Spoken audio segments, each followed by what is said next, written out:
tout le monde, j'espère que vous allez bien. Je vous retrouve aujourd'hui pour une nouvelle vidéo sur la chaîne et il s'agira d'un avis lecture.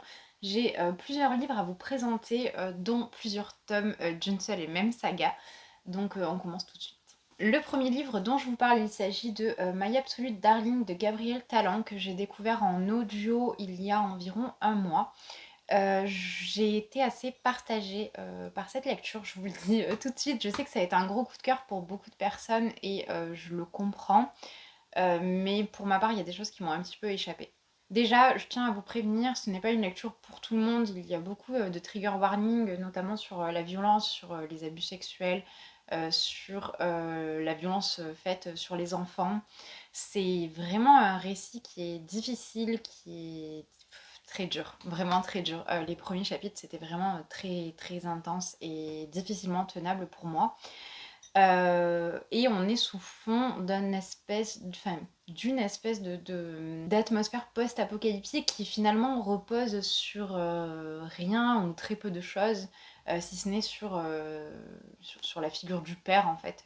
Mais je vais d'abord vous résumer le livre en fait, parce que là je sens déjà que je pars dans tous les sens et que ce n'est pas clair. Donc dans cette histoire on suit Turtle qui a 14 ans et qui vit toute seule dans une maison à l'orée d'une forêt avec son père qui la forme autant au maniement des armes qu'à la débrouillardise, on va dire, en terrain hostile. Et donc Turtle sait faire énormément de choses. Elle sait faire des pièges pour attraper les animaux, elle sait tirer avec une carabine, elle sait pêcher, elle est très très autonome en fait dans la maison. Elle fait à manger, elle fait le ménage, elle est très autonome tout simplement. Par contre, tout ce temps qu'elle consacre à connaître son environnement et à développer des capacités un petit peu surprenantes peut-être pour une jeune fille de son âge, elle ne peut pas l'investir dans l'école, donc elle est en grande difficulté scolaire. Et en fait, c'est à ce moment-là que nous, on la retrouve à un moment où finalement, elle se retrouve en face de cette impasse à l'école puisqu'elle n'a pas le niveau de ses camarades et qu'elle est en grande difficulté. Et donc on va se rendre compte petit à petit que son père s'oppose fermement au fait qu'elle travaille plus à l'école, qu'elle s'intègre plus auprès de ses camarades.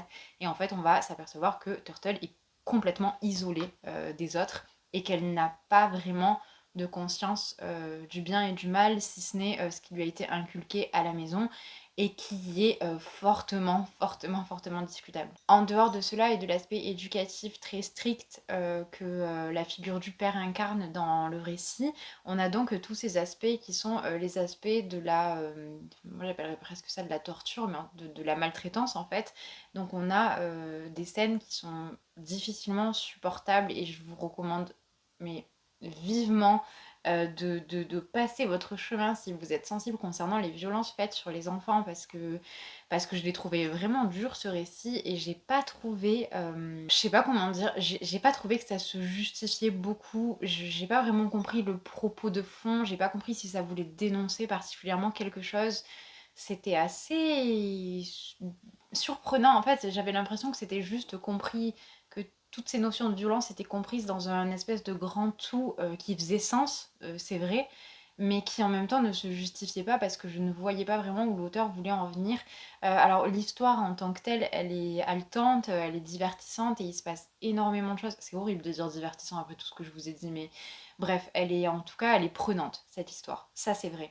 Mais, et pourtant j'ai fait la lecture en audio, hein, et en audio je suis pas très exigeante, mais j'ai eu un peu de mal sur la fin, j'ai trouvé que ça tirait en longueur, je voyais pas où on voulait en arriver, et la toute fin, elle était, je sais pas, c'est comme si le pacte qui avait été fait avec le lecteur de crédibilité et je sais pas, sentiment de véracité du récit avait été rompu en fait à un moment, mais d'un seul coup, et ça m'a beaucoup surprise parce que quand je lisais ça, sur le coup, j'avais l'impression d'être en face de quelque chose qui aurait presque pu être de l'ordre du témoignage et subitement on basculait dans de la fiction pure. C'était très surprenant. Donc voilà, je suis assez mitigée sur ce livre, je vais avoir du mal à vous donner un avis plus clair. J'espère tout de même vous avoir fait passer les émotions que j'ai pu ressentir à la lecture et aussi avoir réussi à synthétiser un petit peu l'histoire en tant que telle. Mais voilà, pour moi, c'est pas une grande révélation ce livre-là, même si je suis contente de l'avoir lu parce qu'il était dans ma palle depuis longtemps.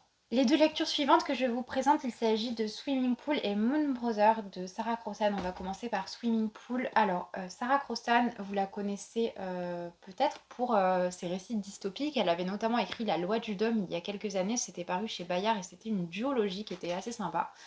Et donc, plus tardivement, mais quand même maintenant depuis quelques années, on la connaît surtout pour ses romans en prose qui sont traduits par Clémentine Beauvais chez Rajou. Et donc, Swimming Pool fait partie de ces romans. Dans ce roman, on suit Kazienska, qui est une petite fille polonaise qui arrive en Angleterre et qui va s'inscrire à l'école, qui va se retrouver en rupture culturelle en fait, en arrivant dans ce pays où elle ne connaît personne. Elle va se retrouver malmenée par ses camarades de classe et avec une mère qui est en grande souffrance puisque sa mère est en quête et en recherche de son père qui était parti plus tôt qu'elle en fait de Pologne pour rejoindre l'Angleterre et dont elles n'ont plus de nouvelles depuis un certain temps. Donc sa mère est dans une quête perpétuelle de ce père, elle le cherche activement dans la ville qu'elles ont rejointe, qui est la ville de... Alors je ne l'ai pas dans le résumé, je ne vais pas aller la chercher dans le livre, mais dans une petite ville anglaise en tout cas. Donc la maman va par exemple publier des affiches de recherche avec une photo du père, son nom, sa profession, etc. etc. Et en fait ce père ne va pas réapparaître, ou tout du moins pas de la façon qui était attendue par Kazienka et sa mère. C'est un récit vraiment bouleversant. Je trouve que Sarah Crossan est très très forte pour faire passer les émotions de ces personnages, de ces jeunes personnages. C'est assez impressionnant. Et en même temps, pour construire la psychologie et développer la psychologie des personnages qui entourent le personnage principal. Donc c'était vraiment un très très beau récit, bien que très difficile, sur une thématique complexe aussi et qui a pourtant été menée avec beaucoup de simplicité et aussi beaucoup de justesse. Je passe un très très bon moment dans Swimming Pool. Je pense que je l'ai peut-être même préféré à Inséparable, bien que ce soit assez différent. Mais alors on reste dans le registre du récit dramatique, hein, vraiment, c'est des thématiques qui sont très lourdes et des personnages qui sont profondément meurtris. Mais ouais, Swimming Pool, c'était vraiment magique. Je sais qu'il y a des personnes qui avaient été un petit peu déçues lors de la sortie de l'ouvrage, mais moi, ça l'a complètement fait avec moi et j'ai beaucoup aimé le fait que cette jeune fille soit mise en lumière comme ça, qu'on nous raconte, enfin qu'elle nous raconte son histoire, qu'elle ait l'espace pour le faire. Et voilà, c'est vraiment un personnage de fiction que j'imagine existant en fait, qui pour moi dépasse le cadre des pages de ce livre. Donc c'était un très très beau moment de lecture et j'ai été ravie de découvrir Swimming Pool. Et donc l'autre roman de Sarah Crossan que j'ai découvert, c'est Moon Brother, toujours chez Rajou et traduit par Clémentine Beauvais. Moon Brother, c'est l'histoire de, alors son prénom. Dans Moon Brother, on suit Joe qui a 17 ans et dont le grand frère est en prison dans un des seuls états à ce moment-là qui pratique la peine de mort. Donc son frère est dans le couloir de la mort et donc on va suivre Joe qui va renouer avec ce frère qui est en prison depuis un certain temps déjà. Et ça va être la relation entre ces deux frères et leur sœur, qui est tout de même un peu plus extérieure au récit, mais qui est existante et présente parfois aussi. Ça va être la complexité du dialogue avec ce frère en prison, la complexité d'avoir passé autant de temps séparés aussi, et en même temps tous ces souvenirs de jeunesse et cette construction identitaire qui s'est beaucoup fait par la transposition du petit frère sur le grand frère, donc de Joe sur son frère Ed. Bref, c'est très riche aussi, très émouvant. J'ai trouvé que celui-ci était peut-être un peu plus subtil que Inséparable et Swimming Pool, mais paradoxalement, l'histoire m'a moins convaincue et moins plu. J'ai ressenti moins d'empathie en fait pour le personnage de Joe et même pour le personnage d'Ed, même si la situation est tragique et vraiment dramatique. Après là je nuance hein, vraiment parce que ça reste un très très bon roman. Mais c'est vrai que la thématique n'est pas celle qui m'a le plus parlé. Swimming Pool m'a vraiment emporté complètement de la première à la dernière page. Ici j'ai eu plus de mal, le roman est plus conséquent et j'ai trouvé qu'il y avait parfois des longueurs. Mais c'était très touchant et c'était un joli texte aussi qui permet de mettre en avant une réflexion sur la peine de mort. Donc c'était vraiment très intéressant quand même, hein, je le dis pas, et ça m'a donné envie, et d'ailleurs je vais le commander dans les jours qui viennent je pense, de découvrir donc le dernier livre de Sarah Crossan que je n'ai pas lu, à savoir Tofi et moi. Donc voilà. Bon, je vous avais dit que j'avais lu plusieurs tomes d'une seule et même saga pour le mois de la fantasy. J'ai sorti 3 tomes de l'épouvanteur de Mapal et il était temps parce que cette saga, je ne l'avais pas avancée depuis 2 ou 3 ans. Donc j'ai lu le tome 8, le tome 9 et le tome 10. Ce qui était agréable, c'était que donc le tome 8 suit directement l'histoire du 7, donc on est toujours avec Tom, Alice et l'épouvanteur. Par contre, le tome 9 était consacré au personnage de Grimalkin, que vous connaissez peut-être, qui est une des sorcières de Shippuden. Et c'était trop bien parce que Grimalkin est vraiment un personnage que que j'adorais déjà jusque-là, mais que j'ai adoré découvrir plus en profondeur avec son histoire, l'historique de ce qui a pu lui arriver, comment elle est devenue comme elle est aujourd'hui, de quoi elle part, à quoi elle arrive, d'où lui vient sa puissance, enfin toutes ces questions en fait qui restaient un petit peu en suspens dans les autres tomes puisque Grimalkin n'était absolument pas le personnage central du récit. Et bien ce tome-là permet d'explorer un petit peu plus de facettes de cette sorcière qui est vraiment passionnante. Le tome 8 quant à lui, comme je vous le disais, faisait suite directement au tome 7, donc je ne vais pas pouvoir vous résumer l'histoire parce que j'aurais peur de vous spoiler, et le 10 s'inscrivait donc dans la continuité de Grimalkin et également de ce tome 8. Donc ce qu'on va faire, c'est que je vais peut-être vous parler simplement du résumé du tome 1, bien que j'ai déjà résumé un sacré paquet de fois l'épouvantaire sur cette chaîne parce que c'est une saga que j'adore.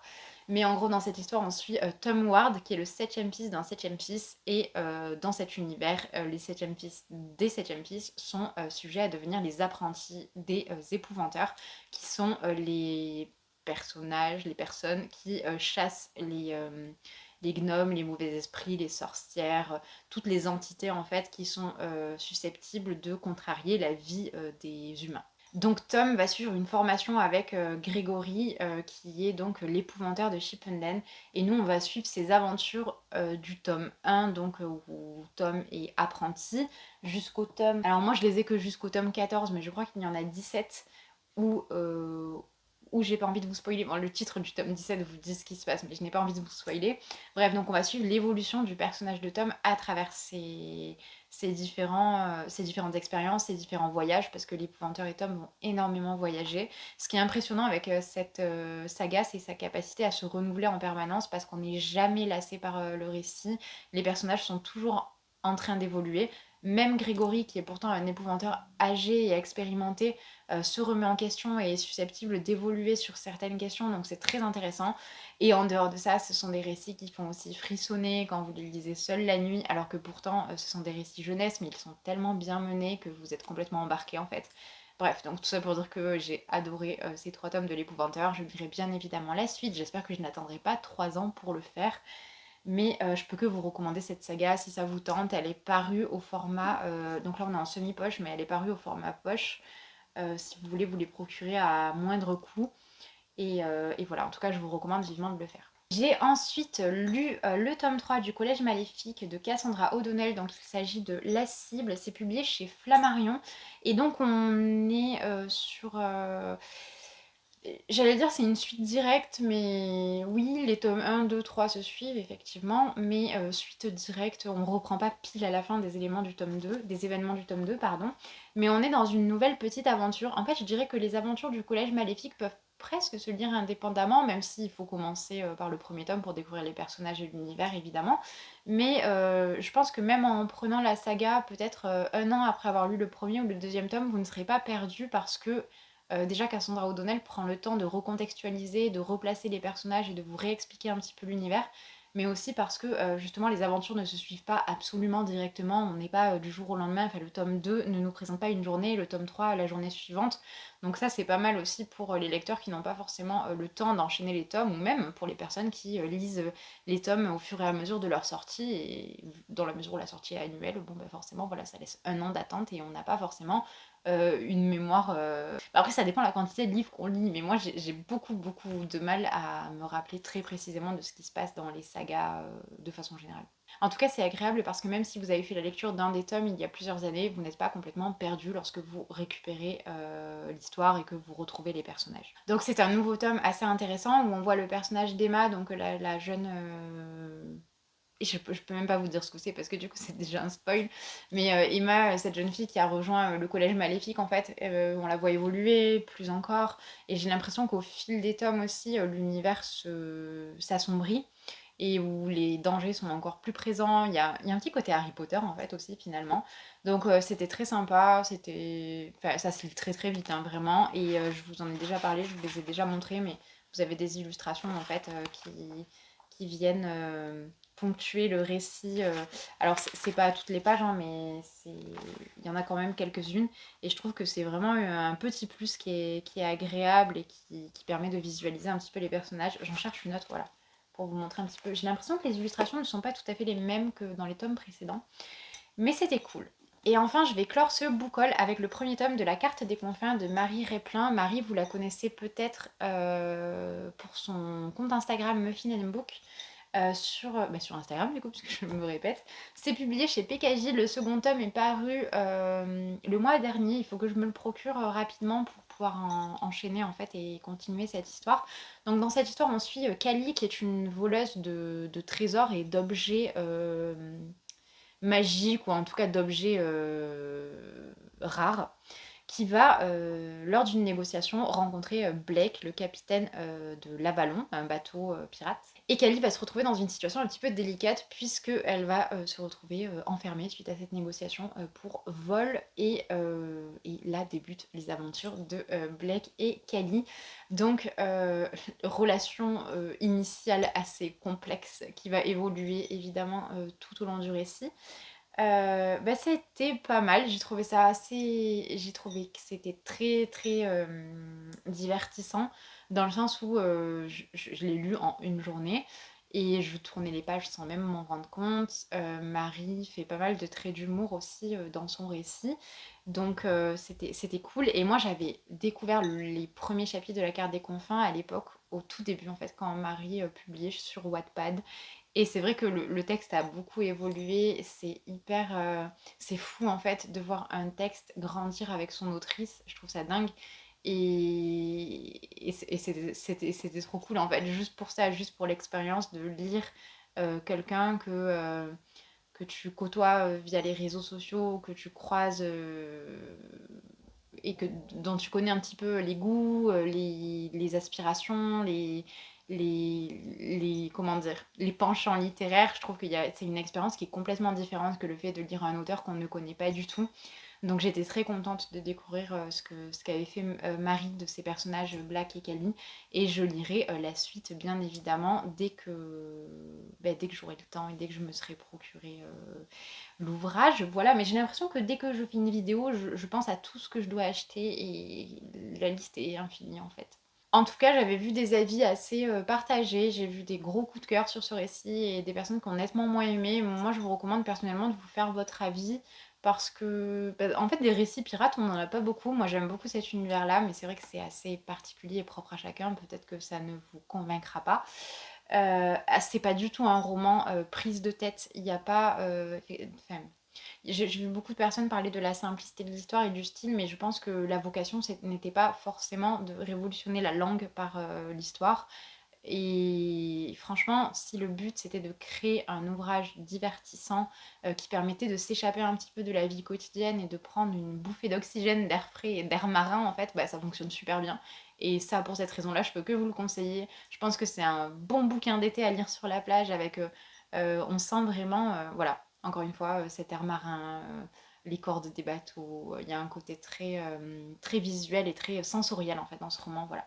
Donc voilà, c'était mon dernier petit roman de cet avis de lecture. J'espère que cette vidéo vous a plu et que je vous ai donné envie de découvrir certains de ces ouvrages. Si vous en avez lu, n'hésitez pas à me donner vos avis en commentaire, ça me ferait super plaisir de discuter avec vous, notamment sur les Sarah Crossan parce qu'on n'en entend plus trop parler actuellement, alors que je trouve ça dommage que ces romans passent, j'allais dire à la trappe, mais soit relégués au rang de romans classiques, alors que vraiment ils abordent des thématiques qui sont très surprenantes en young adult. Je vous remercie d'être resté jusque là en tout cas, je vous souhaite une très bonne journée ou une très bonne soirée, je vous dis à bientôt.